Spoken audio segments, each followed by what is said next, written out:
le 204 nage, ici à Istanbul. Heemskerk, la néerlandaise, sera à la ligne d'eau numéro 6. À la ligne d'eau numéro 7, Camille Muffin. 1,54,39 son record personnel, 1,55,86 en série. Beliakina, la russe, ligne d'eau numéro 8. Et à la 9, la bulgare Rangelova qui a battu son record personnel en série. Et vous l'avez dit Christophe, Federica Pellegrini, l'italienne, grande favorite. Elle est championne du monde, elle est championne olympique, elle détient le record du monde. C'est une course, le 200 mètres, qu'elle maîtrise parfaitement. Maintenant, attention quand même à la petite Evelyne Verasto à la ligne d'eau numéro 5. On l'a vu exploser le record du monde du 204 nage. Elle est en forme. Elle a nagé une 53 à l'occasion des séries. Elle a semblé en garder sous le pied. Donc on va surveiller cette petite Hongroise à la 5 qui pourrait être un vrai danger pour Federica Pellegrini. Et puis Coralie à la ligne d'eau numéro 2. Si elle fait une belle course, elle peut se mêler à la bagarre. Allez, c'est parti pour cette finale du 200 libre. On va bien sûr suivre les deux Françaises, mais également la performance de Pellegrini. Elle est capable d'améliorer son record du monde. Elle a nagé en série 1,52,33 à une demi-seconde de son chrono de Rijeka. Oui, c'est Verasto qui est légèrement devant. Verasto devant Pellegrini, Beliakina en troisième position, premier 50 avec 15 centièmes d'avance sur les temps de passage du record du monde.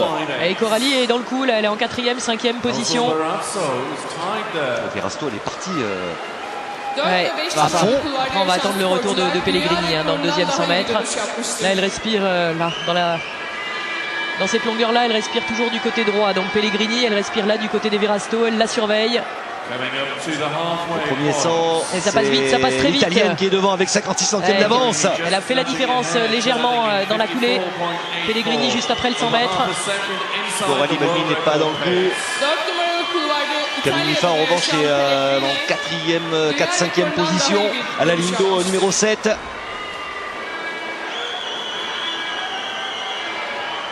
Ça y est, elle a pris l'ascendant là, Pellegrini sur la Hongroise. Elle est toujours devant, toujours en avance sur les temps de passage de son record du monde, 77 centièmes. Oh, elle est très elle adore cette course Pellegrini, le 200, regardez comme elle maîtrise. Et pourtant Verasto et elle dans les temps du record du monde de Pellegrini.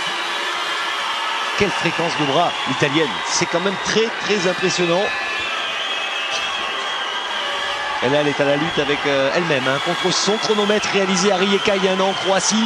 Elle était devenue championne d'Europe en 1,51,85. Il va tomber. Elle va exploser ce chrono. 1,51,17. Record du monde amélioré pour Pellegrini. Verasto est deuxième. Et Heemskerk, la néerlandaise, troisième de cette finale du 200 libre. Mais quelle maîtrise pour l'italienne Pellegrini, avec un petit signe en direction du ciel pour son entraîneur disparu il y a quelques mois. 1,51,17. Et un temps qui est plus en phase effectivement avec ce qu'elle a nagé en grand bassin cet été à Rome.